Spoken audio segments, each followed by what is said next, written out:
Bu sure ilgirki bütün dillarninki Adem aleyhisselamdan tartib ta Peygamberimiz Muhammed aleyhisselamgacha bo'lgan bütün dillarninki o'xshash o'rtaq bo'lgan bir asosidan xabar beradi. Bu bosma qaysi? İslam kirishning ilgari bütün dünya haq jihatda, aqida e'tiqod jihatda, axloqiy jihatda, siyosiy tuzilma jihatda, ijtimoiy jihatda hayotning har taraflarida qorong'ulik batgan, ozg'inlik batgan.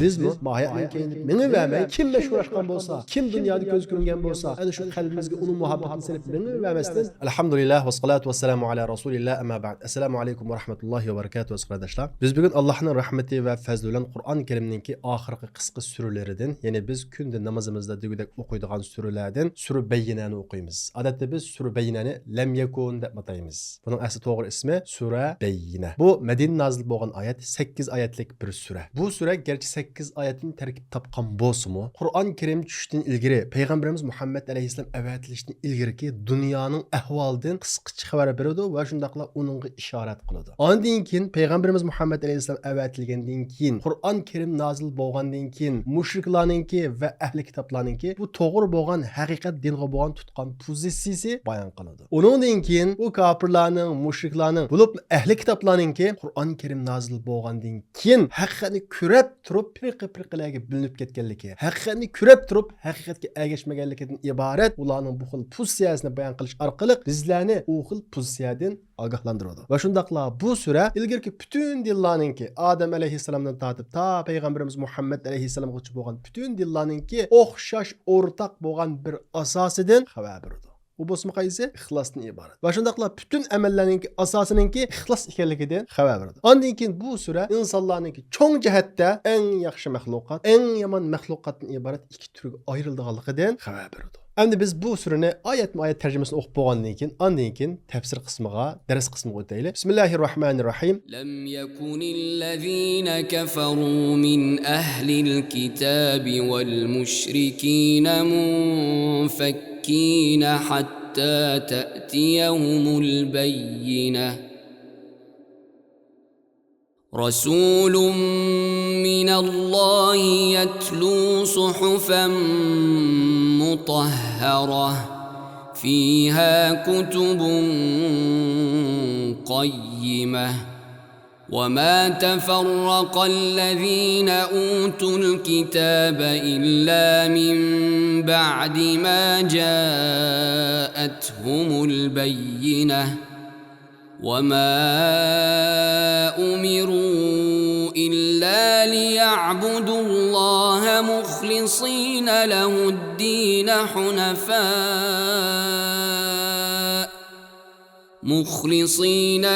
الدين حنفاء ويقيموا الصلاة ويؤتوا الزكاة وذلك دين القيمة إن الذين كفروا من أهل الكتاب والمشركين في نار جهنم خالدين فيها أولئك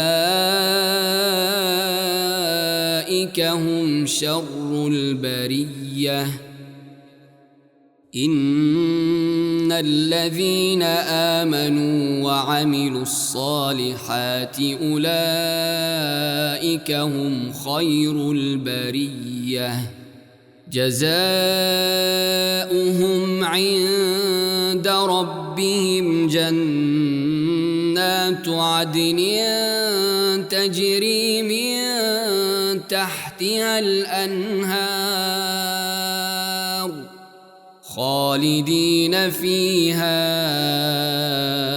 أبدا رضي الله عنهم ورضوا عنه ذلك لمن خشي ربه لم يكن الذين كفروا من أهل الكتاب والمشركين منفكين حتى hatta ta'tiyahumul bayyina. Ahli kitaplardan, yani Yahudi, Hristiyanlar ve müşriklar özleriga uçuk delil kelgen kadar, yani beyyine uçuk delil kelgen kadar ular kufurdan ayrılmadı deydi. Yani ahli kitaplar Allah subhanahu wa taala ilgiri to'g'ri bo'lgan kitaplarni tushirgan, payg'ambarlarni avatgan. Lekin ular payg'ambar vafot topgandan keyin nafsi xohishi bo'yicha ilohiy kitaplarni o'zgartgan. Nafsiga ig'ir kelgan mazmunlarni o'zgartib, nafsiga ig'ir kelmaydigan shaklda burmulab ana shunda ozg'unlikqa cho'mgan, kufurlikqa cho'mgan. Mushriklarning ahvoli shunga o'xshashdi. Ular shirkka patgan. Ya'ni aqida e'tiqodda Allohga shirik qo'shatdi, o'rtaq qo'shatdi. Ibrohim alayhissalom ilib kelgan dinda emas edi. Ularning hammasi ozg'un edi. Toki qachon bayyina kelgan qadar. Rasululloh sallallohu alayhi va sallam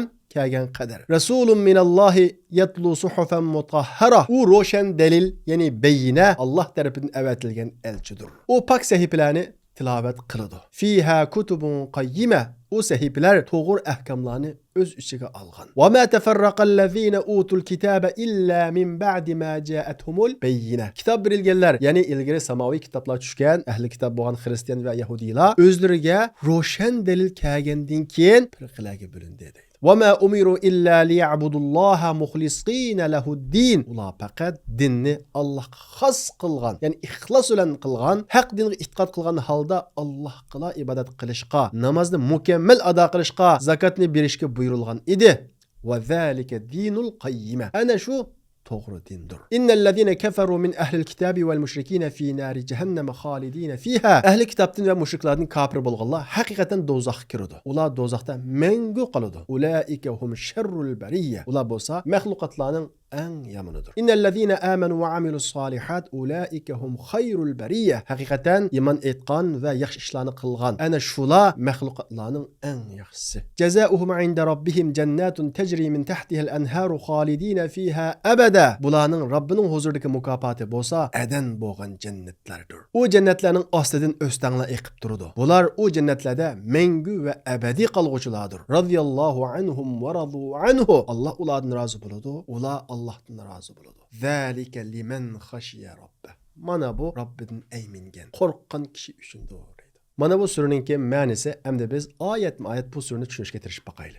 Birinchi oyat qaraydigan bo'lsak, Alloh subhanahu va taolo lam yakunillazina kafaru min ahlil kitabi val mushrikina munfakkina hatta ta'tiyahumul bayyina. Ahli kitobdan va mushriklardan bo'lgan kofirlar o'zlariga uchuq dalil kelgan qadar kufrdan ayrilmadi deyish orqali payg'ambarimiz Muhammad sallallohu alayhi va sallam va Qur'on nozil bo'lishidan ilgari mayli xristianlar bo'lsin, samoviy kitob berilgan yahudiylar bo'lsin va yoki mushriklar bo'lsin, hammasi kufrning ustida edi deb xabar berdi. Ya'ni Alloh subhanahu va taolo bu oyat orqali nimaga ishorat qildi desanglar, Rasululloh sallallohu alayhi va sallam avatilishdan ilgari ma yer sharininki bir yetakchiga, bir islohotga, bir robboniy bo'lgan risolatga, ya'ni manhajga, yo'lga intayin jiddiy shaklda ehtiyoj ekanligidan xabar berdi va buningga ishorat qildi. Chunki biz tarix qaraydigan bo'lsak, haqiqatan islom kirishidan ilgari butun dunyo haq huquq jihatda, aqida e'tiqod jihatda, axloqiy jihatda, siyosiy tuzilma jihatda, ijtimoiy jihatda hayotning har taraflarida qorong'ulikqa patgan, ozg'unlikqa patgan. Masalan, bugungi kunimizda biz tariqatning ulgusi deb qaraydigan, masalan, Yevropa deb eshitsak, payg'ambarimiz Muhammad alayhissalomning kelishidan ilgari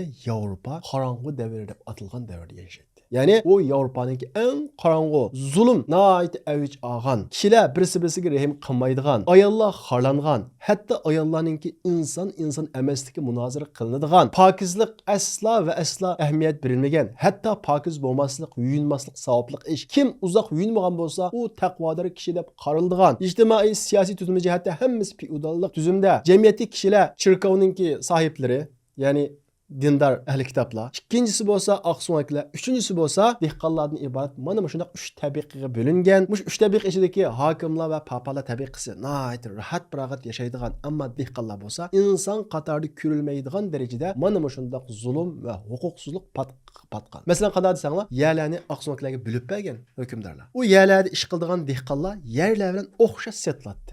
Ya'ni ular mal-mulk qatorida köletdi. Ayollar meselesi qaraydigan bo'lsak, ayollarga hech qanday miros berilmaydi. Ularni xohlagancha oyoq osti qiladi. Hatto ularningki inson emaski, bularning ruhi bormi yo'qmi, mushu munozara qiladi. Ma tarix tixi bak uzun bo'lmadi Yevropa dunyosini ko'taralgili. Mesela tarix qarab bakadigan bolsаңlar, 100 yil ilgari Yevropa dunyosida, hatto Amerikada 100 yil ilgari qarab bakadigan bolsаңlar, ayollarning saylamda ovoz berish huquqi yo'q edi. Ham 6-asrda qarab bakadigan bolsak, ayollarning bu huquqi texim yo'q edi. Miras elish huquqi yo'q edi. Faqat miras bilinmaydi. Yevropaning ahvoli mana shunday edi. Undan boshqa Hindiston, Xitoy taraflar va Arab yarim oroli bo'lsin, buningdan battar va buningdan farqlanmaydi. Masalan, Arab yarim oroliga qaraydigan bo'lsak, ular qizlarni nomus qiladi, tirik ko'matdi. Ular urushda asirga tushib qolsa oyoq osti qiladi deb atalmish g'ururi sababli ular tirik ko'miladi. Uningdan boshqa haq huquqlar deb sanab qilingan Ibrohim alayhissalom elib kelgan haq bo'lgan din, tavhid dini bo'lmalangan, shirk qo'shilgan mana shunday holat deydi. Demak, birinchi oyatda Alloh subhanahu va taolo mana shunday dunyoninki payg'ambarimiz Muhammad alayhissalomning iborat bir bayina kelgan qadar hammasi kufrdan ayrilmaganligi, kufr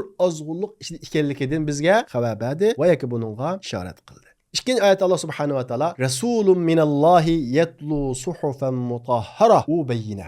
Yani insan yani qutquzish uchun kelgan beyine nima degan vaqtda mana mush savolga javob berib u beyine yani u uchuq dalil Alloh taolo tarafidan avatilgan elchidir. U elchi Allah subhanahu wa ta'ala tarafidan o'ziga tushirilgan kitobni kishilarga tilovat qilib beradi. Faqat uni tilovat qilib beriblam emas, uni o'zi amal qilib real shaklda Alloh subhanahu va taolo tushirgan qonunninki, hayot sistemasiningki amaliy tatbiqligini bo'ldiganligini bizga ko'rsatib beradi. Qaraydigan bo'lsak, payg'ambarimiz Muhammad alayhissalom ana shundaq dunyo ozg'unlik patqiga patgan bir qutqazg'uchiga, bir islohot qilg'uchiga ehtiyojli bo'lgan bir paytda kelib, insonlarga o'xshash, hatto bir insonning beshiga keladigan butun musibatlarning hammasi beshiga kelib yashadi. Shu jarayonning hammasida Alloh subhanahu va taolo uning tushirgan Qur'on Karimga to'liq amal qildi, go'zal bir ulgu bo'ldi. Payg'ambarimiz Muhammad alayhissalomning hayotiga qarab qoladigan bo'lsak, payg'ambarimiz Muhammad alayhissalom boy bo'ldi, namrat bo'ldi, ishlamchi bo'ldi, kasal bo'ldi, g'alaba qildi, mag'lub bo'ldi, o'ylandi, ajrashdi, qizni to'yladi, qizi ajrashdi, bolasi vafot bo'ldi. Ya'ni bir insonning beshiga keladigan bütün ishlarning hammasi keldi. Ammo mushlarning hammasida to'g'ri bo'lgan pozitsiyani, go'zal bo'lgan bir ulguni yaratdi, go'zal bo'lgan bir namunani yaratdi. Va shundaqla o'zining davridagi hayotni tengir qolib qolgan, hayotning ma'nosini topolmayotgan kishilarga yetakchi bo'lib, u kishilarning oldini yuritdi va shundaqla kishilarni aqida e'tiqod jihatda bo'lsin, haq huquq jihatda bo'lsin, axloq jihatda bo'lsin, saskindigan bir qorong'u bir holatdan kishilar uningdan huzur oladigan, xushallik oladigan, qalbi haqiqiy mutmain bo'ladigan bir yo'riqlikka elib chiqdi. Nima orqali elib chiqdi? Fiha kutubun qayyima. U sahifalar to'g'ri ahkomlarni o'z ichiga olgan. Ya'ni to'g'ri ahkomlarni o'z ichiga olgan Qur'oni Karim orqali kishilarni ozg'unlikdan, zulmatdan, ijtimoiy jihatdan chirishdan to'g'ri bo'lgan yo'lga elib chiqdi. Hergiz onun bunun fikirlerini emas, mana şu bizning ko'z oldimizdagi Qur'on Karim bilan ana shu Qur'on Karim o'z ichiga olgan to'g'ri ahkomlar bilan kishilarni zulmatdan, qorong'ulikdan, tengirqashdan to'g'ri bo'lgan hayotga, ya'ni oxiratga tutashgan, abadiy hayotga tutashgan, hayotning ma'nosini bizga tushuntirib beradigan bir hayot sistemasiga to'g'ri bo'lgan yo'riqlikka elib chiqdi. Chunki Qur'on Karim İslam dininin təlimatları bizga şu derecede yol ko'rsatdiki, hayotlarimizning hech qanday bir tarafi chala qolmaydi. İslam dinimiz bizga, Qur'on hadis bizga nimani yeyishni, qanda yeyishni, nimani ichishni, nimani ichmaslikni, qanda ichishni, nimani kiyishni, nimani kiymaslikni, qanda kiyishni, hatto qanda minishni. Hatto o'sha tishimizga bir narsa turib qolgan bo'lsa, go'shtdan bir kirib qolgan bo'lsa, tishimizning orlig'iga, uni tilimizda chiqarsa qanda qilamiz, tish qo'lig'i chiqarsa qanda qilamiz. U burniga kirsa qanda kiramiz, chiqsaq qanda kiramiz. Undan boshqa oildan halqib, jamiyatdagi kishilar bilan qandaq muomala qilamiz, tuqqanlar qandaq muomala qilamiz, do'stimiz qandaq muomala qilamiz, dushmanimiz qandaq muomala qilamiz. Undan halqaga vaqtda bir musulmon bir yerga boshliq bo'lsa qanday muomala qiladi? Bir korxona qurib odam ishlatsa, uning qanday muomala qiladi? Haqqini qanday chaqdi beradi? Ondan keyin undan yuqori o'rlab bir davlat qursa, qanday bosh quradi? Xalqiga qanday muomala qiladi? Qanday hukm qiladi? Nimalar bilan hukm qiladidan iborat hayotning bütün qismini o'z ichiga olgan mukammal sistema orqali insoniyatni ana shunday ozg'unlik patqiqidan qutuldirib chiqdi va shundaqla insonlarni to'g'ri yo'lga yetaklab bizlarga go'zal bir namuna ulgu bo'ldi.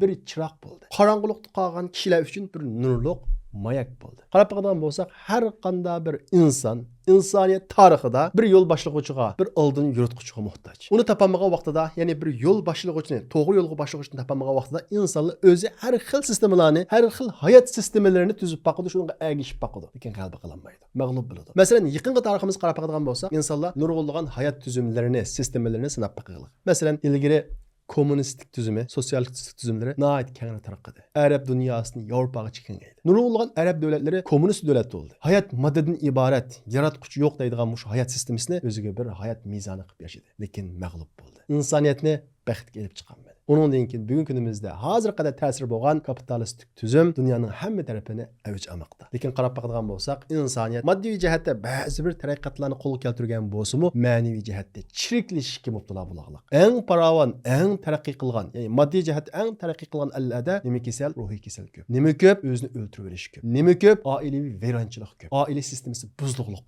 Oila deydigan bir narsa qalmoqlik, axloq chiriklik. Demak, bu sistem moddiy jihatda ma'lum bir to'hpalarni, ma'lum bir yaxshiliklarni ilib kelgan bilan haqiqiy insonning asos ehtiyoji bo'lgan oila, axloq, ruhiyat qismidan iborat bu qismini to'g'ri yo'lga yetaklanmadi, to'g'ri yo'l bilan qondirilmadi va shundaqla uni tartibga sololmadi. Demak, insonlar mayli 6-asrda yashasin va yoki mush 21-asrda yashasin, islomdan boshqa har qanday bir sistemini, tuzumni, intizomni sinab baqsin, asla va asla insoniyatga to'g'ri bo'lgan, insoniyatga foydali bo'lgan bir tuzumni elib chiqolmaydi. Insoniyatningki, butun insoniyatning, hatto kofirning, insonlarningki to'g'ri yo'lga erishdiki, mayli oilaviy jihatda, mayli ijtimoiy jihatda, mayli siyosiy jihatda, mayli dunyodagi paqirchilikni yo'qotish bo'lsin va yoki adolatni barpo qilish bo'lsin, bu faqat islom bilan vujudga chiqadi. Sinab baqsin, qanchalik tuzumni sinab baqsin. Masalan, bugungi kunimizda bo'lib yoshlarni nurg'ulg'an tashviqotlar oldi o'tdiqliq. Masalan, qaysi desa, shu Yevropa dunyosidagi davlat sistemalari, ularningki ba'zi jihatdagi farovonlik turmushlari va yoki ba'zi bir moddiy taraqqiyotlari ularningki yana bir tarafini ko'ranmas qilib qo'yganlar. Qanday desanglar, bugungi kunimizda masalan inson haqlari, ayollar haqlari, hayvon haqlari deb nurg'un huquqni qo'g'daydigan tashkilotlar bor dunyoda. Lekin qarab qaradigan bo'lsak, u inson haqlari deb qurilgan tashkilotlarningki, ayollar huquqini qo'g'daymiz deb qurilgan tashkilotlarningki, ma'lum kishilarning manfaati uchun xizmat qilganligi, hargizmi insonlarga o'rtaq xizmat qilmaydiganligini biz ko'ralaymiz. Masalan, bu tashkilotlar qarab qaradigan bo'lsak, ma'lum bir qizvolninki va yoki ma'lum bir ayolninki o'z yashagan jamiyatdagi ma'lum bir kultur va yoki madaniyat sababli ba'zi bir to'salg'i uchraganligi sababli uni bir qutqazuvchi sifatida ana shunday tashviqotlarni qiladi. Lekin bu ayollarning huquqini qo'g'duvchilari, atalmış ayollarning huquqini qo'g'duvchilari bizning vatanimizda o'ldirilgan necha yuz ming ayollar haqida bir og'iz so'z ochmaydi. Xo'sh, bilmaydigan o'xshaydi desak, G'azada o'ldirilgan necha yuz ming ayollar haqida ular so'z ochmaydi. Ular bir itninki va yoki bir mushukninki huquqini qo'g'dagandek ko'rinadi, lekin yuz minglagan insonlarning qonun to'kilishi bilan kori yo'q. Demak, biz shu orqa emas, reallikqa qaraydigan bo'lsak, islomdan boshqa har qanday bir tuzumninki insoniyatga manfaat elib kelmaydiganligini ko'ralaymiz. Tarix qaraydigan bo'lsak, buni ko'ralaymiz. Payg'ambarimiz Muhammad alayhisolamdan hattoki shu Osmonlar davri qaraydigan bo'lsakmi, hamda bir davr deganda cho'qim ma'lum qismati zulm bo'ladi, lekin umumatan qaragan vaqtimizda mayli ijtimoiy jihatni qarayli, mayli siyosiy jihatni qarayli, mayli haq huquq jihatni qarayli, islom hukm qilgan davrdagi o'xshash insoniyat adolatga erishib baqqan emas. Islom hukm qilgan davrdagi o'xshash oila tuzumi sağlam turgan emas. İslam hüküm sürgen davridagi o'xshash hech qanday yerda hatto jinliqlarning huquqi qo'g'dalgan emas. Ham keyingi Osmonlarningki dindan yiroqlik sababli, ba'zi bir xatoliklarga tushganligi sababli kishilar Osmonlarni, ya'ni islom davlati bo'lgan, islom xalifaligi bo'lgan Osmonlarni nurg'un yoshlarga sat ko'rsatish orqali g'arb dunyosini ularning ko'z oldida chaqintidi. Esimizda bo'lsin, hayot bo'lsa 10 yil va 20 yildan keyin ko'rimiz, g'arb dunyosi bir yaltiroqqa o'xshaydi. Parlaqlik ammo ichi bo'sh. Oila tuzumi yemirliklik. Yemirib tushudi jamiyat. Axloqiy jihatda, ijtimoiy jihatda qarab turgan uzoqqa bormay yemirib tushudi. Islomdan iborat mush Qur'onga islomdan har qanday bir jamiyat chuqum bir kunisi emas, bir kuni yemirib tushudi. Demak, Alloh subhanahu va taolo u oyat orqali mana shu yuqorida biz degan nuqtalarning hammasiga ishorat qilib qo'ydi. Fiha kutubun qayyima. U Qur'on Karimda nurg'ulgan qimmatli, to'g'ri bo'lgan hukmlar bor. Bizni to'g'ri yo'lga erishtiradigan, baxtga erishtiradigan, hayotdagi xotirjamlikka erishtiradigan, oilamizni qo'g'daydigan nurg'ulgan to'g'ri hukmlarni o'z ichiga olgan sahifalar. Ana shu sahifalar bizningki chiriqimiz bo'lishi kerak, maykimiz bo'lishi kerak, bizning oldimizda yuritadigan nurliq chiriqimiz bo'lishi kerak. Ondan keyingi oyat Alloh subhanahu va taolo: "Va ma tafarraqallazina utul kitaba illa min ba'di ma ja'atuhumul bayyinah." Kitob berilganlar faqat o'zlariga ro'shan dalil kelgandan keyin firqalarga ayrildi deydi. Kitob berilgan, samoviy kitob berilgan Yahudiylar bo'lsin, xristianlar bo'lsin, ularning kitoblarida payg'ambarimiz Muhammad alayhisolamning sifatlari bor edi. Oxirgi payg'ambarning keldiganligiga hammasi ishonatdi. Hattoki ular duolarda: "Ey Alloh, bizga oxirgi payg'ambarlar bizga yordam qilgin" deb Allohga duo qilatdi. Hattoki ular urushlarda mag'lub bo'lgan vaqtida dushmaniga qarab turinglar, oxirgi zamonda bizga bir payg'ambar keladi, biz o'sha payg'ambarga ergishib turib, sizlarga urush qilib, sizlar mag'lub qilamiz deb mana shunda qo'rqitdi. Vaholanki Alloh xolig'ini qildi ekan. Payg'ambarni xolig'i yerdan chiqaradi ekan. Alloh subhanahu va payg'ambarni o Yahudiylarning, xristianlarning orasida emas, arablarning orasidan tanlashni iroda qildi. Demak, bayyina, ro'shan dalil oshkor bo'ldi. Lekin mana shunday ro'shan dalil kelgandan keyin bizning o'rmizdan chiqadi deb o'ylab qolgan bo'lg'achqa ular bu reallikni qabul qilolmadi. Ro'shan dalilni ko'rdi. Payg'ambarimiz Muhammad alayhisolamdagi sifatlarning Tavratdagi, Injildagi sifatlarga o'xshash ekanligini ko'rdi, lekin bilinib ketdi. Xohishiga ergishib, o'zidan chiqmaganlik uchun, asabiy uchun bilinib ketdi. haqiqatga ergashmadi, pirqa-pirqalarga bo'lindi. Va ma umiru illa liya'budullaha muxlisina lahuddin. Ular faqat dinni Allohga xolis qilgan holda, ixlos bilan qilgan holda haq dinga e'tiqod qilib, Allohga ibodat qilishga, namozni mukammal ado qilishga, zakot berishga buyurilgan edi. Ana shu to'g'ri dindir deydi. Yani Allah subhanahu wa ta'ala bu oyat orqali ilgirki samaviy kitoblarninki, mayli yahudiy bo'lsin, mayli xristian bo'lsin, hammasining o'rtaq bo'lgan bir narsadan xabar berdi. U bo'lsin qaysi? Ixlos. Ular faqat dinni Allohga ixlos qilishga deydi. Sap samimiylik bilan qilishga, haq dinga e'tiqod qilgan holda Allohga ibodat qilishga, namozni mukammal ado qilishga, zakot berishga buyurilgan edi deyish orqali hamma dinning o'rtaq alohidligi shuki ixlos, Allohga samimiy bo'lish. Mush ixlosni yetildirib bo'lgandan keyin faqat Allohning roziligini ko'zlashdan iborat mush e'tiqodga kelib bo'lgandan keyin mushu e'tiqod, mush ixlos ustiga ondan keyin ibodatlarni, yaxshilarni qurish bu butun dinlarning o'rtaq alohidligi va o'rtaq xususiyati. Ya'ni Alloh subhanahu va taolo bu oyatda eng oldin nima til qildi? Ixlosni til qildi. Ondan keyin namozni,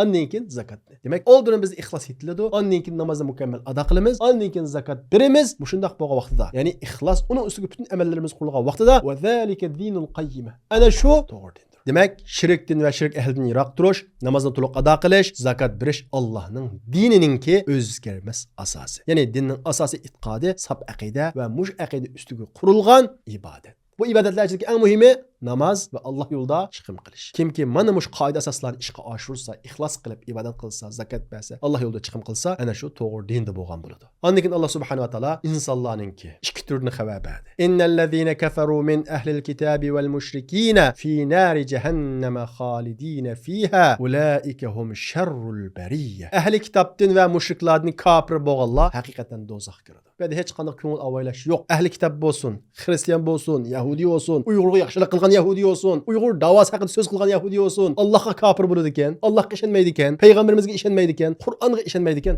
u do'zaxga kiradi. Do'zaxda mangu qoladi. Ko'p hollarda mushu bizning da'voyimiz haqida gap qilgan yahudiylar va yoki xristianlar va yoki mushu insoniyatga to'p qo'shgan birasi vafot topsa yoki o'lsa, yahudiy xristianlardan to'lad ajoyib munozaralar bo'lib ketadi. Birisi deydi, hey, qalamqan gap qilmang. Uning ustida Alloh hukm chiqaradi. Balkim jannat kirishi mumkin. Siz nima bilasiz? Aziz qarindoshlar, Qur'on Karimda Alloh subhanahu va taolo ba'zi hukmlarni ochiq deb qo'ydi. Bir odam Allohga ishonmay, payg'ambarga ishonmay, Qur'onga ishonmay, qanchalik yaxshi qilib ketsin, u do'zaxda bo'ladi. Bu munozir talab qiladigan bir ish emas. Bu nimaga o'xshaydi bilamizlar? Kafir bo'ldi deganlik degan gap, inkor qildi deganlik. Alloh mening ilohim emas deganlik. Payg'ambar mening payg'ambarim emas deganlik. Qur'on mening kitobim emas deganlik. Mushundaq inkor qilib turib, insonlarga yaxshilik qilsin, insonlarga to'p ko'rsatsin, u Allohning nazarida yana do'zaxga kiradi, yana o'xshashlar kafir hisoblanadi. Masalan, buni ham yaxshi tushunish uchun bir odam ota-onasiga tuzkorlik qiladi, osiylik qiladi, qilgan yaxshilikni hammani inkor qiladi. Dadam menga hech qilmadi, onam menga hech qilmadi deydi. Vaholanki uningga onasi, dadasi barliqni ataqliq, nurg'ulgan yaxshi qilganlar. Ammo bu odam tuzkor. Lekin bu odam ota-onasiga tuzkor bo'lgan bilan savoqdashlarga yaxshi muomala qiladi. Mushuklarga yem beradi, kishilarga yaxshi muomala qiladi. Bu odam bizning ko'nglimiz yaxshi odammi? Ota-onasiga tuzkorlik qilgan odam u kishilarga yaxshilik qilgan bilan men yaxshi odam emas. Shunga o'xshash o'ziga hayotlik bergan, o'z dubanasining hammasini bergan ilohni inkor qilib turib, Qur'onni inkor qilib turib, payg'ambarni inkor qilib turib, insonlarga yaxshilik qilgan odam yana o'xshashlar kafir do'zaxga kiradi. Ammo qor kafir bilan diniga dushmanlik qilgan kafir bilan o'xshash bo'lsa o'xshamas. Kafirlar bir qancha darajaga bo'linadi. Ma'mu kafir, lekin darajasi o'xshamaydi. Ammo biz haqida gap qildi. Bizning da'voyimizni qildi. Insoniyat uchun to'p qo'shdi deb, uni bir bizning jannatga akirib o'tishimiz, musulmon qilib o'tish bizning huquqimiz emas. Alloh taolo Qur'on Karimda ochiq deb qo'ydi. Ahli kitobdan va mushriklardan kafir bo'lganlar haqiqatan do'zaxga kiradi. Do'zaxda mangu qoladi. Endi ular qanday kishilar? Ulaika hum sharrul bariyya deydi Alloh subhanahu va taolo. Ajoyib bir oyat. Ular maxluqotlarning eng yomoni deydi. O'ylab boqinglar, nurg'ulgan kafir, ateist, professorlarni ko'z oldinglar egalib boqinglar. Endi yana bir tarafdan taqvodor musulmon, faqat bir kichik musulmonlarni ado qiladi, Allohni tunuydi, etizlikda bir dehqonchilik qiladi. Ikkisini ikki tarozida qo'yib boqili, Allohning nazarida ma professor nurg'ulgan ishlarni qildi, ammo Allohga ishonmadi. Allohga tuzkorlik qildi. Maxluqotlarning eng yomoni. Mishqat desanglar, Allohni inkor qilish bu Allohning mahrumiyatiga chiqilganlik. Allah onun bütün nimetlerini berse, ana şundaq professorluq eriştiradigan aqlni berse, töp quşadigan aqlni berse, fikrini berse, şunu işletib professor bo'ldi, pul topdi, nurg'un yaxshilarni qilib bo'lib, uni inkor qilsa, bundan uchun tuzkor qilindi. Shuning uchun u Allohning nazarida maxluqotlarningki eng yomoni o. Bu masalani ko'pincha kishilar tushunmaydi va yoki hazm qilolmaydi. Vaholanki bu hazm qilmoqdak bir masala emas. Masalan, deylik, bugungi kunimizda masalan rak kasalligiga bir davosi yo'q deymiz-ku. Mening qo'limga davosi chiqib qoldi. Men kishilarga uni qanday qildim? Taqatdim. Uni ishlatib kishilar saqaydi. saqib bo'lib, menga rahmat deyishdi yo'q. Mendan ko'midi uni. Meni inkor qildi. Meni yo'q dedi. Va yoki mening yaxshiligimning bütün hammasini inkor qildi. Shu kishi kishilarga yaxshilik qildi. U odam yaxshi odam bu masalan? Yaxshi odam emas. Chunki uni hayotini qutuldirib qolgan bir odamning yaxshiligini inkor qildi u. Endi biz qarab boqadigan bo'lsak, o'ylab boqadigan bo'lsak, Alloh subhanahu va taolo bizni nurg'un xatarlardan saqlaydi. Kasal bo'lib qolmasligimiz uchun nurg'un sabablarni Alloh subhanahu va taolo qiladi bizga. Eng aqallisi masalan, diabet bo'lib qolmasligimiz uchun Alloh subhanahu va taoloning bir qudrati ijro bo'lmasa, biz diabet kasal bo'lib qolamiz. Masalan, oshqozon osti bezimiz yaxshi xizmatini ro'yobga chiqarmasa, biz diabet kasal bo'lib qolamiz. Qanimiz yaxshi aylanmasa va yoki badanimizga har qanday bir intizom, o'zining tangponligini yo'qotsa, biz ma'lum kasalliklarga mubtalo bo'lamiz. Rak bo'lib qolishimiz mumkin. Demak, bizni saq tutib turadigan kim o? Shofi bo'lgan Alloh subhanahu va taolo. Demak, ana shunday bütün ne'matlarni bergan Allohni inkor qilib turib bir odam boshqalarga yaxshilik qilsa, bu odamning yaxshiligi yana yo'qning hisobida bo'ladi. Ya'ni bu odamning boradigan yeri do'zaxda bo'ladi, do'zaxda mangu qoladi, maxluqotlarning eng yomoni bo'ladi. Undan keyin oyat Alloh subhanahu va taolo innallazina amanu va amilus solihat ulaika hum khayrul bariyya. Allohga iymon etgan va yaxshilarni qilgan, yaxshi amallarni qilganlar ana shular maxluqotlarning eng yaxshisi dedi. Allohga iymon etyaptimi oldi bilan, Allohga ishondimi, Alloh bergan ne'matini tundimi, undan keyin u odam yaxshi qilgan bo'lsa, ular maxluqotlarning eng yaxshisi. Shart iman. Allah'ını tunuş. Bergen nimetini tunuş. Şu an muşu meselenin yaxşı düşünüşünler gerek. Biz hayatda erişken bütün yaxşılıklar Allah'tan keladi. Biz başkalar iqtisat orqali yaxşılık qilib, bir yaxshi namga erişken bolsak, iqtisat kimden keldi? Allah'tan keldi. Biz bir ilim orqali başkalarga yaxşılık qilib, namimiz chiqqan bolsa, o ilim kimden keldi? Allah'tan keldi. Biz ana shunday ilim pandi yuqori bir seviyaga yetib, kishilar uchun, insonlar uchun töhfa qo'shgan bolsak, va töhfa qo'shgan bolsa birisi, ana shunday uni muvaffaqiyatga erishtirgani kim o? Allah. Hem Allah uni ana shunday muvaffaqiyatga erishtirsa, u Allohni inkor qilib o'tib, kishilarga töhfa qo'shgan bolsa-mu? Bu hesap emas. Xuddi bir askar podshohninki yordami bilan nurg'un qo'shinni boshlab bir shaharni azod qildi. Shundaqmi? O shaharni azod qilib bo'lgandan keyin u podshohga isyon qilib, inqilob qilib, podshohni inkor qilib, shahar aholisiga yaxshilik qilsa, u baribir nima? Xoin. Dal shunga o'xshaydi. Shunga iymon etgan va yaxshi amallarni qilganlar ana shular maxluqotlarning eng yaxshisi. Jazaohum 'inda robbihim jannatu 'adnin tajri min tahtiha al-anhar. Bularning, ya'ni iymon etib yaxshi qilganlarningki Robbining huzuridagi mukofoti adan jannatlaridir. U qanday jannat? U jannatlarning ostidan o'stanglar eqib turadi. Bular u jannatlarda mangu va abadiy qolg'uvchilardir. Radiyallohu anhum va radu anhu. Alloh ulardan rozi bo'ladi, ular Allohdan rozi bo'ladi. Nima degan buyuk mukofot? Zalika liman khashiya rabbah. Mana bu Robbidan aymingan kishi uchundir. Qalbida Robbidan bir xil qo'rqish, ayminish bo'lgan kishi uchundir.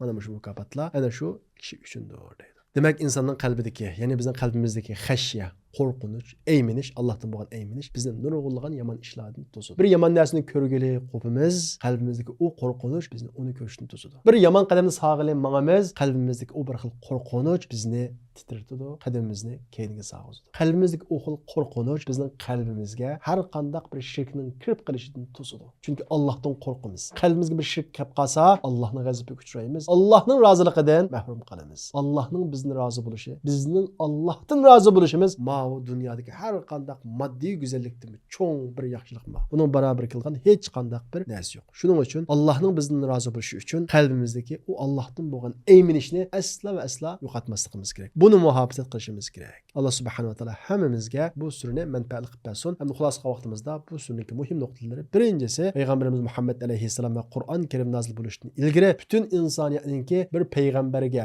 zulmatdan qutuldiruvchiga, islohotga bo'lgan ehtiyojiga ishorat qiladi. İkinci muhim noktası bo'lsa, bu sura ixtilofninki, to'g'ri yo'lga ergashmaslikning sababininki, bilmasliklam emas, to'g'ri yo'lni bilsimi, ko'simi, ba'zi vaqtda insonning nafsi xohishiga ergashganligi sababli bo'ldiganligidan xabar beradi. Chunki ahli kitoblar bayyina, ro'shan dalil kelgandan keyin haqiqatga ergashmadi. Firqalarga bilinib ketdi. Demak, inson nafsi xohishiga ergashib qolib qolsa, ana shundoq to'g'ri yo'lni ko'rgandan keyinmi ezib ketadi. Uchinchisi, bu sura bizga butun dinlarningki o'rtaq asosininki ixlos ekanligidan xabar berdi. Ixlos bo'lmagan namoz, ixlos bo'lmagan zakotninki qabul qilinmaydiganligi, butun amallarning hammasi ixlosning ustiga qo'yishdan iborat bu o'rtaq asosdan bizga xabar berdi. Ya'ni ixlosninki, dinninki, butun dinlarninki jini ekanligidan xabar berdi. To'rtinchisi, maxluqotlarninki ikki turdan xabar berdi.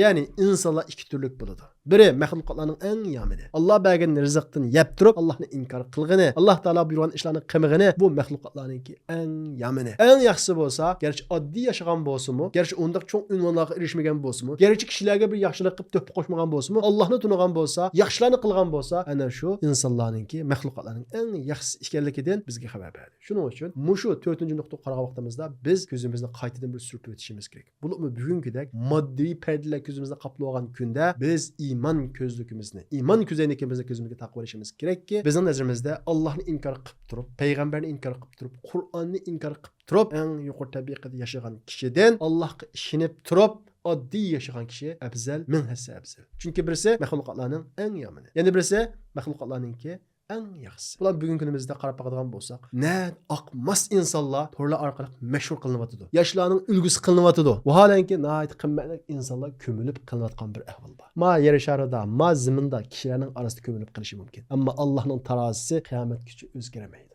Allohning nazarida o kishilar ustun bo'laveradi. Bizmi hayotning keyinib meni vermey, kim meşhurlaşkan bolsa, kim dünyada ko'z ko'ringan bolsa, ana shu qalbimizga uning muhabbatini silib meni vermesdan doim o'zimizni tozalab turishimiz kerak. Kim ma'u? Ma'u kim deb iymon ko'zi bilan kishilarga qarashimiz kerak va shu bo'yicha o'zimizga ulgu tiklashimiz kerak. Alloh subhanahu va taolo hammamizga bu surani manfaatli qilib bersin. Va oxiru da'vana alhamdulillahi robbil alamin.